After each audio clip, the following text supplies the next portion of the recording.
Hello students. तो इस video में हम सॉल्व कर रहे हैं NCERT exemplar exercise 9.4 question number 6। In a right triangle ABC in which angle B is 90 degree, a circle is drawn with diameter AB with AB as diameter। तो हमें एक राइट एंगल ट्राइंगल बनाना है पहले, और उसके डायमीटर AB को लेकर के हमें एक यहाँ पे सर्कल को ड्रॉ करना है। तो मैंने सर्कल यहाँ पे पहले ड्रॉ कर लिया। अब हम यहाँ पे क्या करते हैं, AB को एक यहाँ पे डायमीटर लेके एक सर्कल ड्रॉ कर लेते हैं। तो इसका डायमीटर मैं इस तरह से ले लेती हूँ, ये इसका डायमीटर हो गया AB, और यहाँ से हम यहाँ पे एक राइट एंगल ट्राइंगल बना लेते हैं। ओके, तो ये मेरा यहाँ पे बन गया right angled triangle.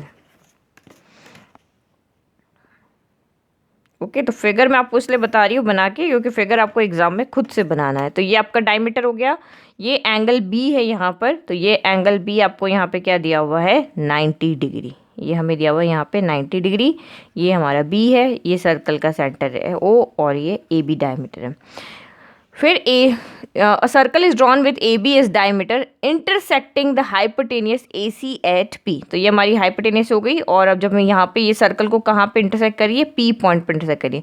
Prove that the tangent to the circle at P bisect BC। Okay, तो आपको यहाँ पे क्या करना है, इस P पॉइंट पे आपको एक टेंजेंट ड्रॉ करनी है। Prove that the tangent to the circle at P bisect BC, और वो BC को यहाँ पे क्या कर रही है, बाइसेक्ट कर रही है। ठीक है, तो हमें यहाँ पे ये प्रूव करना है कि आप P पॉइंट पे कोई भी टेंजेंट ड्रॉ करोगे वो BC को बाइसेक्ट करेगी। तो पहले एक टेंजेंट ड्रॉ कर ले। तो ये हम यहाँ से इस तरह से एक टेंजेंट ड्रॉ कर लेते हैं। तो ये बी पे जिस भी पॉइंट पे मिल रही होगी या उसको आगे बढ़ा दो, इंटरसेक्ट करी होगी, तो ये हम यहाँ पे क्यू ले लेते हैं। तो आपको ये बताना है कि ये जो इसको है बाइसेक्ट करी means B Q equal to Q C. ये हमें यहाँ पे प्रूव करके बताना है। हमें क्या प्रूव करना है, यहाँ पे B Q equal to Q C, ये हमें यहाँ पे प्रूव करना है। तो आप यहाँ पे देखो क्यू सी से तो आपका एक ट्राइंगल यहाँ पे बन रहा है, बट बी क्यू साइड से यहाँ पे कोई ट्राइंगल नहीं बन रहा है। ये आपका कोई ट्राइंगल थोड़ी ना है। तो हम यहाँ पे क्या करते हैं, कंस्ट्रक्शन कर देते हैं, बी को P से ज्वाइन कर लेते, ताकि हम यहाँ पे कुछ न कुछ प्रॉपर्टी लगा के उसको प्रूव कर सके। तो ये मैंने इसको यहाँ पे ज्वाइन कर दिया। ठीक है, अब आपको यहाँ पे क्या करना है, अगर मुझे B Q equal to Q C लेके आना है, तो एक चीज़ आप यहाँ पे देखो, वन बाय वन जिसको समझना। ये सर्कल है, हमने यहाँ पे सर्कल क्वेश्चन में कहा है कि आपको एक सर्कल ड्रॉ करना है उस यहाँ पे ए बी को डायमीटर लेकर के। तो Q भी यहाँ पे एक्सटर्नल पॉइंट है, C भी यहाँ पे एक्सटर्नल पॉइंट है। अगर मैं इस चीज़ को हटा देती हूँ अभी यहाँ से, यानी कि ये मैंने इस चीज़ को छुपा दिया, सिर्फ आप ट्राई इतने से सर्कल को देखो। ठीक है, इतने से सर्कल को देख रहे हो तो आपको क्या लग रहा है, क्यों यहाँ पे एक्सटर्नल पॉइंट है, और एक्सटर्नल पॉइंट है जो भी टेंजेंट ड्रॉ होती है वो लेंथ में क्या होती है, इक्वल होती है। दैट मीन्स ये वाली लेंथ इस लेंथ के यहाँ पे क्या हो जाएगी, इक्वल हो जाएगी। तो अगर ये आपके यहाँ पे इक्वल है तो इसे रिलेटेड एंगल्स भी इक्वल होंगे। तो ये वाला एंगल जो 1 है ये वाले एंगल 2 के इक्वल हो जाएगा। इसको एंगल 1 इक्वल टू एंगल 2 हो गया। तो एक लॉजिक हमारा यहाँ पे हो गया। और दूसरा आपका ये पूरा एंगल जो है वो आपका यहाँ पे कितना है, 90 डिग्री। ये वाला पूरा एंगल आपका यहाँ पे कितना है, 2 प्लस इसको चाहे 3 ले लो चाहे 4 ले लो, वो एंगल का सम भी आपका यहाँ पे 90 डिग्री है। तो हम यहाँ पे B Q equal to Q C कैसे लेकर आ सकते हैं, अगर मैं यहाँ पे ये लेकर आ जाऊँ कि ये वाला एंगल 2 इस एंगल C के इक्वल है। अगर ये दोनों एंगल इक्वल हैं, हमें क्या लेकर आना है, B Q equal to Q C लाना है। यस, तो मुझे इसके लिए या तो ये वाला एंगल इस वाले एंगल के इक्वल लेकर आना पड़ेगा, ये एंगल 1 इस एंगल के इक्वल लेकर आना पड़ेगा। उससे क्या होगा, ये दोनों एंगल इक्वल है तो इसके अपोजिट साइड्स भी यहाँ पे क्या हो जाएगी, इक्वल हो जाएगी। एक तरीका तो ये है, और दूसरा तरीका ये है कि ये साइड इसके इक्वल है, तो मैं अगर इस साइड को इसके इक्वल बता देती हूँ तो ये कॉमन साइड है, तो दोनों के यहाँ पे क्या हो जाएगी, इक्वल हो जाएगी, क्योंकि ये यहाँ पे दोनों इक्वल है।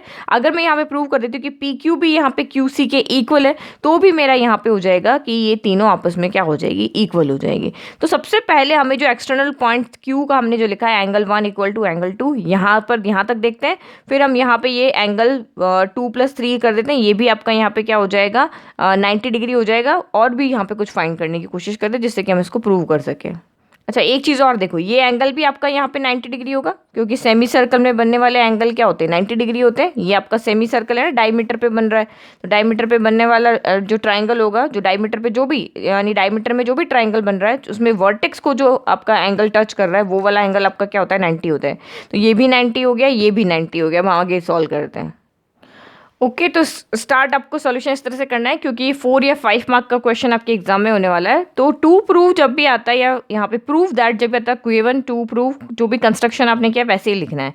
तो given triangle A B C in which angle B आपको 90 डिग्री, तो क्वेश्चन में से आपको एथोटिस कॉपी देना है, कर लेना है कि आपको एक right angle triangle A B C given है जिसमें एंगल बी आपका 90 degree, a circle is drawn with diameter A B intersecting the hypotenuse A C at P. तो जो हमने यहाँ पे दिया हुआ था वो सारा लिख दिया। टू प्रूव हमको यहाँ पे क्या लिखना है, Q is the mid point of B C, the tangent to the circle is P bisect B C, ये भी लिख सकते हो। That means B Q equal to Q C हमें यहाँ प्रूव करना है। और इसके लिए हमने एक कंस्ट्रक्शन किया कि P को B से ज्वाइन किया, क्योंकि यहाँ से इधर तो आपका ट्राइंगल बन रहा है, QC साइड से तो ट्राइंगल बन रहा है, BQ साइड से कोई ट्राइंगल नहीं बन रहा था, तो हमने BQ साइड से भी एक ट्राइंगल यहाँ पे बना लिया ताकि इजीली इसको प्रूव कर चुके हैं। यानी कि हमें ये साइड और ये साइड इक्वल आनी, तो ये दोनों इक्वल एंगल इक्वल लाने की कोशिश करते हैं, ठीक है, या फिर ये साइड इक्वल लाने की कोशिश करते हैं। तो फर्स्ट हमने अभी कहा कि Q इसका एक्सटर्नल पॉइंट है, तो PQ and BQ are tangents drawn from an external point Q, तो ये दोनों लेंथ में इक्वल होगी, क्योंकि हमारे पास थ्योरम है कि length of tangents drawn from an external point to the circle are equal. तो ये यहाँ पे क्या हो गया आपके, ये साइड इस साइड के, ये BQ आपकी यहाँ पे क्या हो गई, इस साइड के इक्वल हो गया, ठीक है। फिर अगर ये साइड इक्वल है तो इससे इसके अपोजिट एंगल भी इक्वल होंगे, इसके अपोजिट एंगल 2 है, इसके अपोजिट एंगल 1 है, तो ये भी साइड इक्वल है, तो इनके अपोजिट एंगल्स भी आपस में इक्वल हो जाएंगे। फिर दूसरी चीज़ जो हमारी थ्योरम्स हमारी सारी माइंड में रहनी चाहिए क्वेश्चन को करते समय, तो एक थ्योरम मुझे यहाँ पे ये दिखी है, और अगर आप कहोगे कि सी बी एक्सटर्नल पॉइंट है, यहाँ से भी तो सी पी और सी बी इक्वल होना चाहिए, तो ये नहीं होगा, क्योंकि सी बी तो टेंजेंट है बट सी पी टेंजेंट नहीं है, वो इसको इंटरसेक्ट कर रही है, ठीक है। तो सी आपका एक्सटर्नल पॉइंट है बट यहाँ से कोई टेंजेंट नहीं बनी, अगर ये इस तरह से ड्रॉ की हुई होती ना इस तरह से, तो वो टेंजेंट हो जाती, बट वो नहीं है। फिर दूसरा, सेमी सर्कल में बनने वाले एंगल 90 डिग्री होते हैं, तो ये ए बी आपका, क्योंकि आपको डायमीटर गिवन है, डायमीटर है तो इसमें ये सेमी सर्कल में ही बनने वाला ट्राइंगल है, तो ये वाला एंगल आपका यहाँ पे हो गया 90 डिग्री। तो आप यहाँ पे देखो ए सी इसका हाइपोटेनियस है, तो ये 90 है, तो ये पूरा भी यहाँ पे क्या हो जाएगा, 90 हो जाएगा। हमें तो एंगल फाइंड करने ना, तो ये पूरा एंगल, इसको हम यहाँ पे इतना सा क्या लेते हैं, एंगल 4 ले लेते हैं। ये हमारा इतना सा जो है ये एंगल आपका क्या है, 1 है, तो 1 + 4 भी आपका यहाँ पे क्या आ जाएगा, 90 आ जाएगा बाय एंगल सम प्रॉपर्टी से। तो आप यहाँ पे क्या लिखोगे, since AC is a diameter, since AC is diameter नहीं hypotenuse, since AC is hypotenuse, तो एंगल 3 + 1 + 4 आपका यहाँ पे कितना हो जाएगा, एंगल 3 + एंगल 1 + एंगल 4 आपका ये हो जाएगा 180 डिग्री। तो एंगल 3 की वैल्यू तो हमें पता है 90 डिग्री + एंगल 1 + एंगल 4 = 180 डिग्री। तो एंगल 1 + एंगल 4 आपका कितना हो गया, 180 डिग्री, प्लस का 90 उधर गया, माइनस का 90 हो गया, तो एंगल 1 + एंगल 4 आपका यहाँ से आ गया 90 डिग्री। तो अगर हम इस वाले ट्राइंगल की बात करें, इस अंदर वाले ट्राइंगल की, तो ये पूरा एंगल 90 है, तो एंगल 2 + एंगल C भी आपका 90 हो जाएगा। तो अब इस ट्राइंगल के अंदर हम यहाँ पे क्या करते हैं, एंगल सम प्रॉपर्टी लगा देते हैं। तो ये स्काई ब्लू हाईलाइट करिए, इसके अंदर हम एंगल सम प्रॉपर्टी लगा रहे हैं, इस पूरे के अंदर जहाँ 2 ट्राइंगल बने हुए दिख रहे हैं, तो बड़े वाले ट्राइंगल के अंदर। तो एंगल 2 + एंगल 1 + 4 + एंगल C आपका यहाँ पे क्या हो जाएगा, 180 डिग्री। तो एंगल 2 + एंगल 1 + एंगल 4, इसको हम यहाँ पे क्या कर देते हैं, इक्वेशन नंबर 3 कर देते हैं। ओके हमारी यहाँ पे 1 हो गई थी, 2 हो गई, 3 हो गई। तो एंगल 2 एंगल 1 + 4 हमारा एक ही एंगल है, और एंगल C ये हमारा कितना हो गया, 180 डिग्री हो गया। तो एंगल 2 हमें नहीं पता, बट एंगल 1 + 4 हमें पता है 90 डिग्री है, तो ये एंगल 2 + 90 डिग्री + एंगल C = हो गया 180 डिग्री। तो एंगल 2 + एंगल C आपका यहाँ से कितना हो जाएगा, 180, प्लस का 90 इधर आके माइनस का 90 हो गया, तो एंगल 2 + एंगल C भी आपका यहाँ पे हो गया 90 डिग्री। तो ये हमारी इक्वेशन हो गई 4। तो अब देखो इन दोनों इक्वेशन के राइट इक्वल है, तो इन दोनों इक्वेशन के लेफ्ट भी इक्वल हो जाएंगे, तो 1 + 4 = एंगल 2 + C हो जाएगा। और यहाँ पे देखो एंगल 1 और एंगल 2 हमने अभी ऊपर प्रूफ किया था, सेकंड इक्वेशन देखे, एंगल 1 = एंगल 2 है, तो एंगल 1 से एंगल 2 यहाँ पे कैंसिल हो जाएगा, तो एंगल 4 आपका यहाँ पे क्या आ जाएगा, एंगल C क्या इक्वल आ जाएगा, ये वाला जो एंगल है एंगल 4 आपका यहाँ पे क्या आ जाएगा, एंगल C के इक्वल आ जाएगा। अगर एंगल 4 एंगल C के इक्वल है तो इनके अपोजिट साइड्स भी इक्वल होंगी, तो एंगल C के अपोजिट साइड ये है, एंगल 4 के अपोजिट साइड ये है, तो इसका मतलब हम 1 = 4 तो नहीं प्रूव कर पाए, बट हम यहाँ पे ये जरूर प्रूव कर पाए हैं कि ये दो साइड आपस में इक्वल है, ये साइड इसके इक्वल है और ये साइड इसके भी इक्वल आ रही है, दैट मीन्स ये तीनों साइड आपस में इक्वल है। तो हम यहाँ पे प्रूव करके बता दिया कि BQ = QC है। तो अब यहाँ पे क्या लिखोगे, फ्रॉम, पहले 3rd and 4th से करते हैं, फ्रॉम इक्वेशन 3 एंड 4। तो 3 आपकी यहाँ पे क्या है, तो दोनों के राइट इक्वल है तो लेफ्ट इक्वल हो, angle 1 plus angle 4 equal to angle 2 plus angle C हो गया। But from equation number 2, equation number 2 आपकी यहाँ पे क्या है, एंगल 1 इक्वल टू एंगल 2 है, ये और ये इक्वल है तो एंगल 1 की जगह एंगल 2 रख दो, 4 equal to angle 2 plus angle C. तो एंगल 2 से एंगल 2 आपका कैंसिल हो जाएगा, तो एंगल 4 इक्वल टू आपका यहाँ पे क्या हो गया, एंगल सी आ गया। तो अब हम ये वाला ट्राइंगल ले लें, angle 4 equal to angle C, इस वाले ट्राइंगल में पी क्यू सी में, तो अब क्या लिखेंगे, in triangle P Q C we have, P Q C में हमारे पास क्या आ गया है, angle 4 equal to angle C आ गया है। तो इसका मतलब एंगल 4 के सामने वाली side Q C, angle C के सामने वाली साइड आपकी पी क्यू, तो क्यू सी इक्वल टू आपकी हो जाएगी पी क्यू के। रीजन आप यहाँ पे क्या लिखोगे, side opposite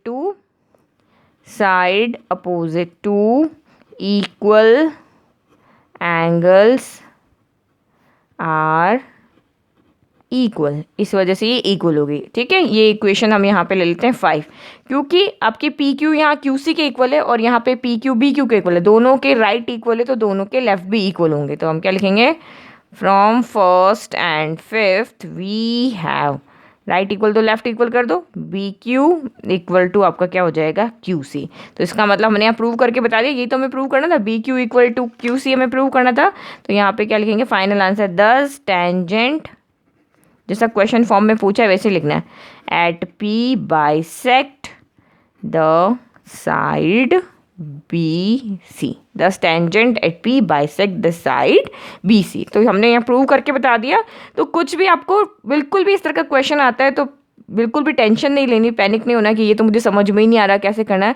step by step देखो, फिगर को अच्छे से देखो, फिगर को अच्छे से देखने से आपको अपने आप आंसर मिलेंगे। मुझे ये एक्सटर्नल पॉइंट लगा तो मैंने एक्सटर्नल पॉइंट की प्रॉपर्टी लगा दी, मुझे ये नहीं लगा तो यहाँ से मैंने कुछ नहीं किया, ये डायमीटर था तो ये सेमी सर्कल लगा तो सेमी सर्कल की प्रॉपर्टी लगा दी, और फिर हमने उन्हीं जो हमने यहाँ पे, अब ये हमारा एंगल 3 यहाँ पे 90 आ गया, तो अब मुझे पता है कि ये स्ट्रेट लाइन है तो ये भी यहाँ पे लीनियर पेयर बन के मेरे एंगल आ जाएंगे, क्योंकि मुझे यहाँ पे या तो एंगल इक्वल लाने थे या फिर ये साइड्स इक्वल लाने थे। तो एंगल नहीं इक्वल हुई तो साइड्स इक्वल हो गई। तो लॉजिक माइंड में बिठाना है आपको कि अगर ये दोनों साइड इक्वल आनी तो साइड इक्वल कब आती है, जब उनके अपोजिट एंगल इक्वल हो जाएंगे तब आ जाएगी, या फिर वो साइड किसी और साइड की, किसी कॉमन साइड की इक्वल आ जाए तो इक्वल आ जाएगी। तो लॉजिक करके आप क्वेश्चन सॉल्व करोगे ना तो ईजिली आपका सॉल्व हो जाएगा। तो आई होप ये क्वेश्चन आपको अच्छे से समझ में आ गया। अब आप इसको एक बार देख लो और फिर इसको रिटर्न प्रैक्टिस करो। रिटर्न देखने में तो समझ में आ जाएगा, लेकिन जब आप लिखने बैठोगे तब आपसे फिर नहीं होगा। तो सोच समझ के, एक एक स्टेप समझ के माइंड में इसको स्टेप बाय स्टेप रख के और इसको प्रूव करने का ट्राई करो। Thank you.